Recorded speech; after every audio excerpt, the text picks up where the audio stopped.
আসসালামু আলাইকুম। বিরিয়ানি লাভারদের জন্য আজকে খুব সহজে একটি বিরিয়ানি রেসিপি নিয়ে হাজির হলাম। খুবই অল্প সময়ে অল্প উপকরণ দিয়ে এই বিরিয়ানি রান্না করেছি।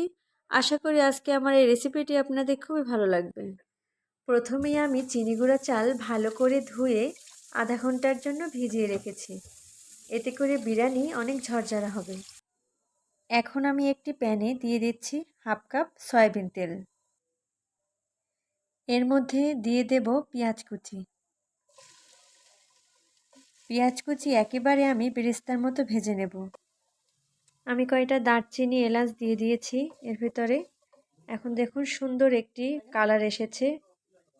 এখন আমি কিছু বেরেস্তা উঠিয়ে রাখবো বিরিয়ানিতে অ্যাড করার জন্য। এখন আমি এর ভিতরে দিয়ে দেব পেঁয়াজ, রসুন, জিরে ও আদা বাটা। মশলাগুলো ভালো করে আমি কষিয়ে নেব। সুন্দর করে কষানো হয়ে যাওয়ার পর এখন আমি এর ভিতরে দিয়ে দেব সামান্য পরিমাণ মরিচের গুঁড়া। মরিচের গুঁড়া অ্যাড করলে বিরিয়ানি কালারটা অনেক সুন্দর আসে। আর দিয়ে দেব স্বাদ মতো লবণ। মশলা ভালো করে কষিয়ে এখন আমি এর ভিতরে দিয়ে দেব গরুর গোশ। গরুর গোশ ভালো করে কষিয়ে এখন আমি এর ভিতরে দিয়ে দেব বিরিয়ানির মশলা।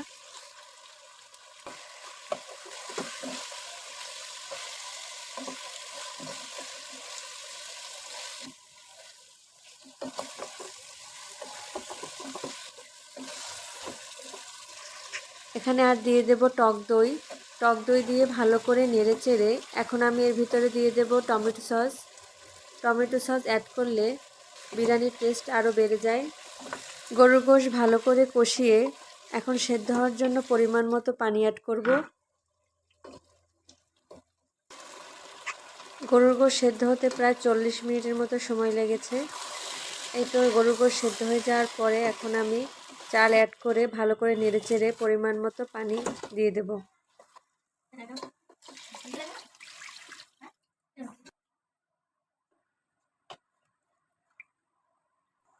এখন আমি এর ভিতরে দিয়ে দেব 1 কাপ পরিমাণ দুধ, 1 চামচের মতো চিনি আর কয়েকটা কাঁচামরিচ।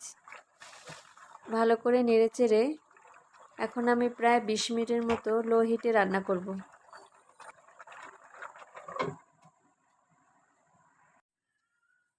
এই তো আমার রান্না প্রায় কমপ্লিট হয়ে গিয়েছে। দেখুন আমার রাইসটা খুব ভালোভাবে সেদ্ধ হয়ে গিয়েছে, ঝরঝরা হয়েছে। এখন আমি এর ভিতরে ঘি আর বেরেস্তা দিয়ে ঢেকে রাখবো আরও 15 মিনিটের জন্য। আমার এই ভিডিওটি যারা ইউটিউব থেকে দেখছেন তারা অবশ্যই আমার চ্যানেলটিকে সাবস্ক্রাইব করবেন, আর যারা ফেসবুক থেকে দেখছেন তারা ফলো, লাইক, কমেন্ট করবেন। আল্লাহ হাফেজ।